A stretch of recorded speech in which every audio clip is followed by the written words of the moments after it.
Halo teman-teman. Kali ini kita akan podcast. Perkenalkan dulu, saya Arno Karisma. Saya Dera Calvino. Kali ini saya dan teman saya Dara sudah kedatangan tamu dari Universitas Muhammadiyah Surakarta, jurusan Teknik Sipil. Bisa perkenalan, Mas? Silakan. Perkenalkan, nama saya Satria Difitrianto. Kenalkan, nama saya Tio Mahendra. Dan ini perkenalan dulu, kita bincang-bincang dulu. Tio ini adalah teman saya SMP ya teman-teman. Jadi kebetulan ada tugas project ini yang kolaborasi antara Politeknik Admi dan juga Universitas Muhammadiyah Surakarta bagian Teknik Sipil.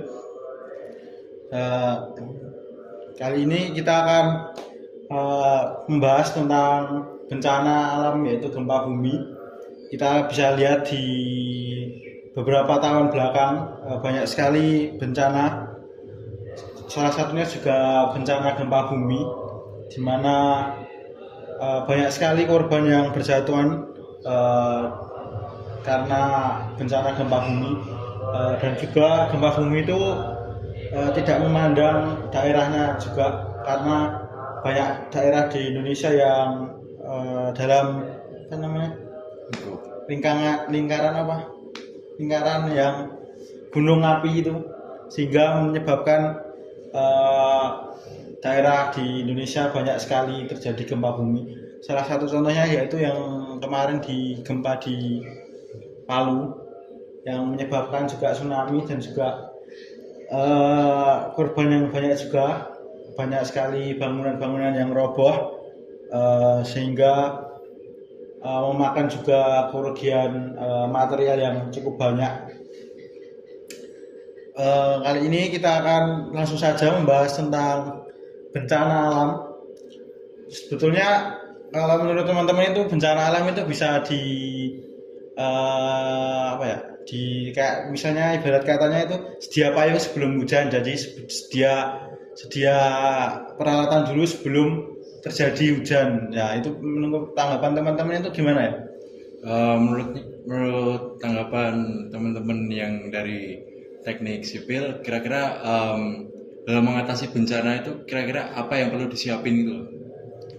Oke, untuk mengatasi bencana alam itu yang harus diawasi itu tentang seperti beton, tanahnya itu, terus yang lempeng-lempeng, yang lereng-lereng itu, kan soalnya Indonesia itu dalam wilayah Ring of Fire. Jadi ini kita langsung saja masuk ke, karena sudah membahas di lereng-lereng dan juga bangunan-bangunan, kita akan langsung saja masuk ke topiknya, yaitu maksudnya bangunan yang tahan gempa dan mengapa itu penting bagi masyarakat Indonesia itu apa ya, Mas? Bangunan tahan gempa itu. Bangunan tahan gempa itu untuk kita tuh merancang dan mengidentifikasi supaya bangunannya itu tidak tidak roboh ya. Terus tanahnya juga kita mencari yang tidak yang tidak basah gitu. Jadi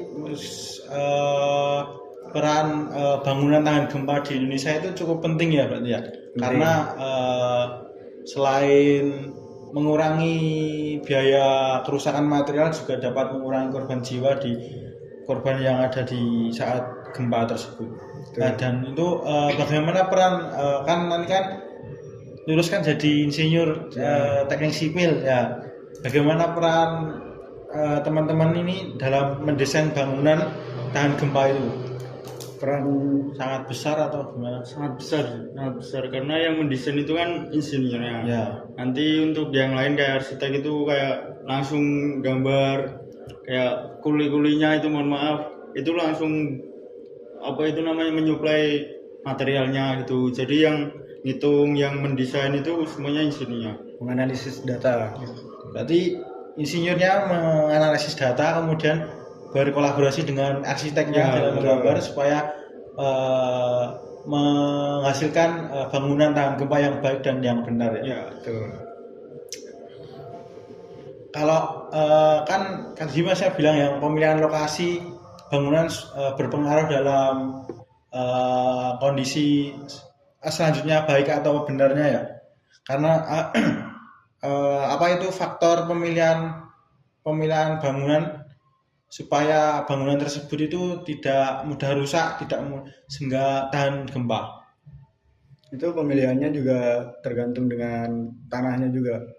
Sama materialnya aja sih. Oh, materialnya. Berarti misalnya kalau bangunnya di lereng gunung gitu nggak apa-apa, asalkan tanah dan juga materialnya bagus gitu. Ya, kalau tanyanya yang basah atau pasir itu nggak bisa. Oh. Yang terlalu basah itu nggak bisa. Berarti tergantung tanah dan juga Kondisi tanah. materialnya. Oke. Kalau kan tadi Masnya bahas tentang tanah, pengaruhnya itu berapa persen kalau kondisi tanah terhadap kelayakan bangunan itu? Misalnya tanahnya 60%, materialnya 40% atau gimana? Mungkin 70 ya, 70% malah. Berarti sangat berpengaruh ya. Misalnya tanahnya jelek, materialnya bagus, berarti nanti tetap jadinya jelek. Oke. Terus kalau pengaruh desain rumahnya, misalnya desainnya aneh-aneh gitu, berpengaruh juga nggak terhadap bangunannya? Pengaruh.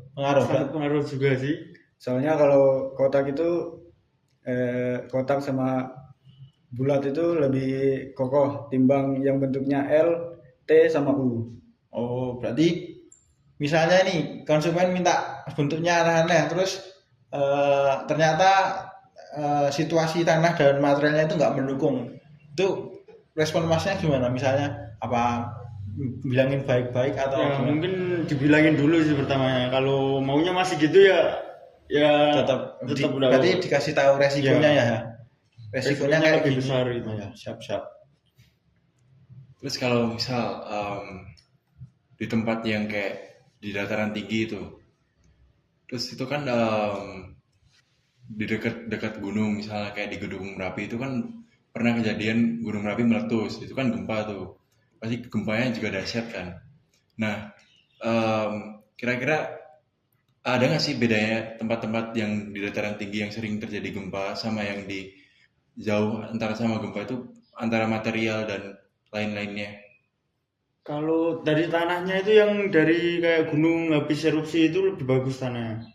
Dan buat rumah-rumah itu lebih bagus. Kalau dari gunung yang baru erupsi itu bekas-bekas abu gunung itu lebih bagus sih tanahnya. Jadi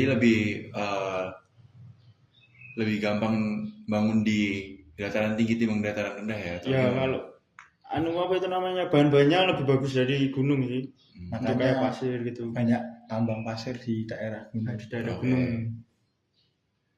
Terus kalau tadi kan ini maksudnya teman saya itu apa materialnya itu yang kalau yang di dataran rendah itu apakah sama dengan yang dipakai dengan dataran tinggi atau apa? Materialnya. Ada yang beda? Mungkin beda sih, karena dia yang di dataran tinggi kan lebih miring dan resikonya lebih besar kalau di dataran tinggi, apalagi pegunungan kan. Habis erupsi kan pasti ada gempa atau gempa susulan atau apa yang lain, pasti berbeda penggunaan materialnya.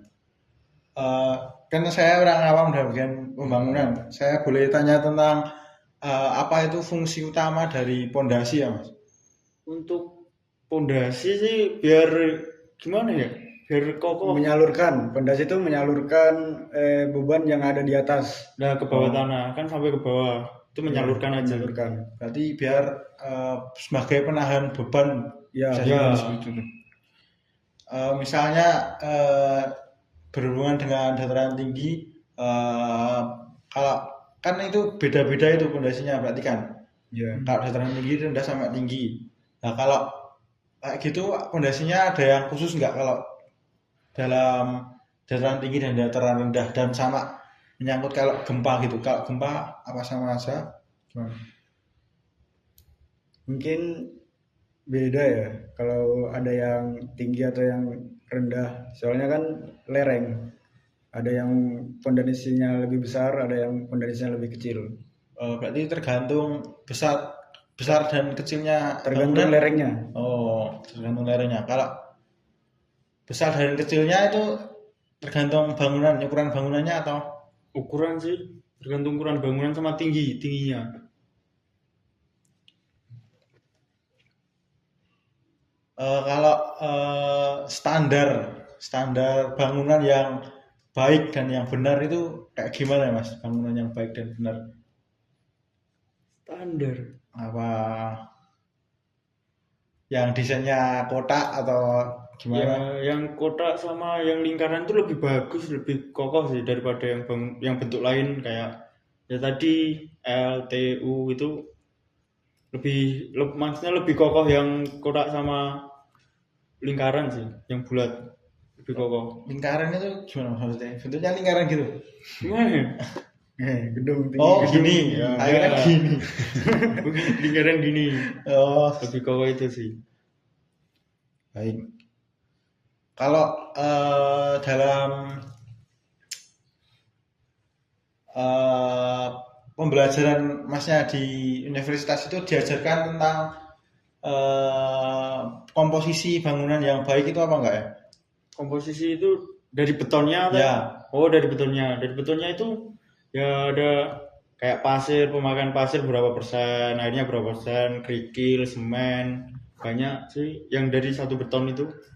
Jadi untuk buat beton itu ada pasir, ada kerikil, ada semen, ada batu-batuan, batu kali, banyak banget.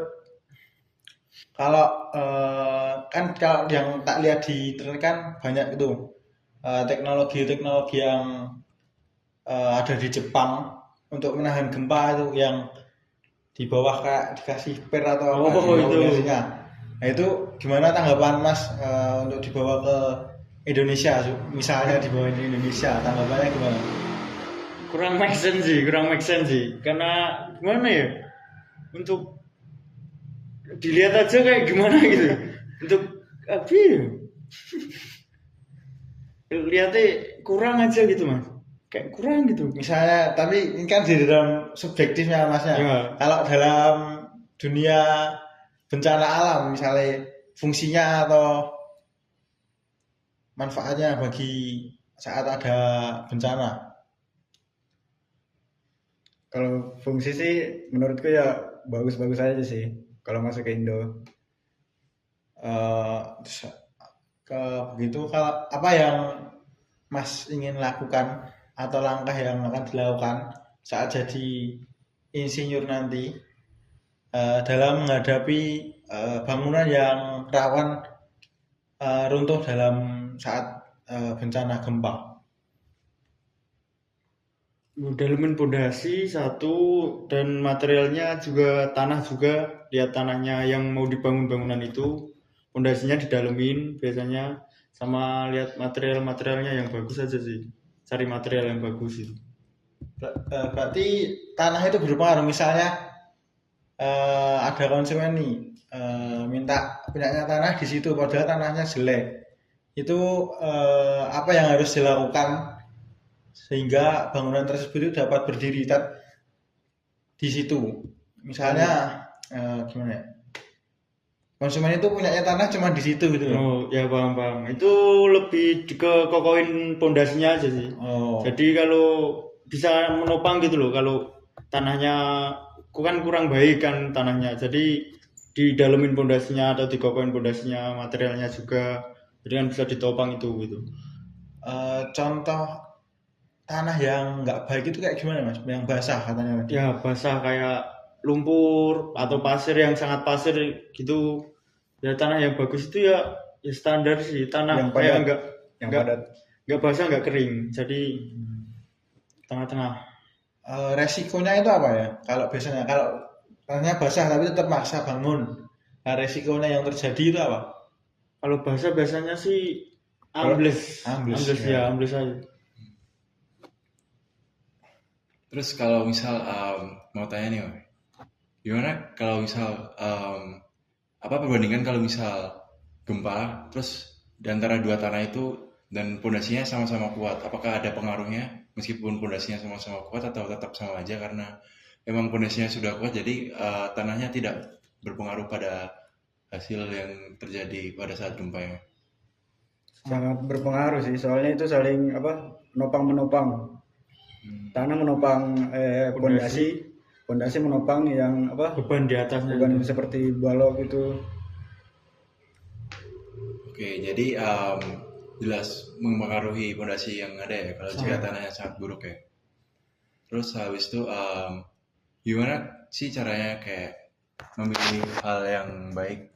Bukan memilih hal yang baik sih, memilih kayak caranya biar tahu oh ini kira-kira aku harus desain kayak gini nih biar suatu saat kalau misal ada sesuatu terjadi bencana alam tidak perlu panik keluar harus yang lari keluar rumah lah, takut bangunan roboh lah. Nah itu kira-kira apa ya yang bisa dibangun biar rumah itu kokoh saat menghadapi gempa meskipun yang kayak gempa yang sedengan tapi nggak sampai yang tinggi ya.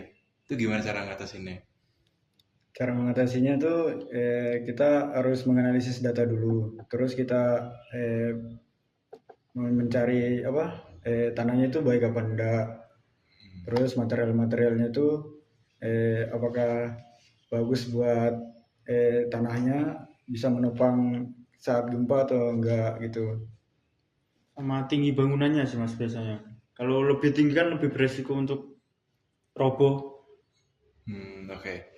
Jadi kalau misal kita udah percaya nih, berarti kalau misal gempa kecil itu kita nggak perlu yang kayak orang-orang lari keluar rumah gitu, kayak gempa lari takut roboh kan udah percaya nih, soalnya bangunannya udah pasti bakal kokoh kan, atau tetap harus keluar? Tetap harus keluar sih mas untuk meminimalisir aja sih mas. Kalau menurutku kalau gempa ya tetap keluar, cuman supaya meminimalisir kerugian material aja sih kalau yang bangunan tahan gempa itu kalau menurutku ya. Oke.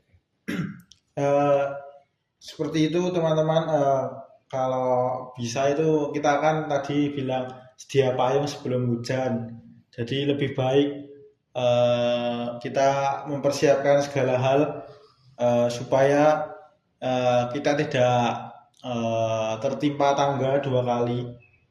Seperti tadi menyiapkan bangunan rumah yang kokoh dan juga yang tahan gempa seperti yang disampaikan oleh teman-teman dari UMS tadi, sehingga kita meminimalisir kerugian material yang kita dapatkan dan juga dapat membantu orang-orang di sekitar kita yang membutuhkan bangunan tersebut untuk ditinggali. Itu aja sih. Oke, terus bentar mas, saya mau nambahin sekali lagi. Kira-kira rumah-rumah yang misalkan bangunan-bangunan tinggi itu kan butuh teknologi yang kayak mesin-mesin yang tinggi itu. Rumah-rumah yang kayak 1 tingkat itu kira-kira juga perlu nggak sih biar kokoh kan gitu kan ngefek banget kan itu buat bantuin ngokohin dari segi-segi percepatan benda, pembangunan dan lain-lain. Itu untuk mempercepat proses aja sih mas biasanya. Tapi kalau yang tinggi, gedung tinggi itu harus pakai kayak alat berat itu kan. Berarti alat berat itu nggak berpengaruh ke kekokohan dan ketahanan bangunan ya? Itu hanya mempercepat saja. Ya mempercepat untuk kayak ngangkat beton kan ya bisa. Jadi harus pakai alat berat aja sih. Dan itu dia podcast dari kami dari Politeknik Admi dan juga Universitas Muhammadiyah Surakarta. Kami dari Politeknik Admi mengucapkan banyak terima kasih atas ketersediaan Mas Satria dan Mas Tio dapat podcast bersama kami di podcast Bangunan Tahan Gempa. Sekian dari kami, terima kasih. Aku kat kau yang ngomongin ra iso. Kok dapat view aja kira sopan tenan lho. Goblok. Iki lho. Aku arep ngomong ra sudah sido mergo iki. Objek tenan kok. Di mana malah gempa.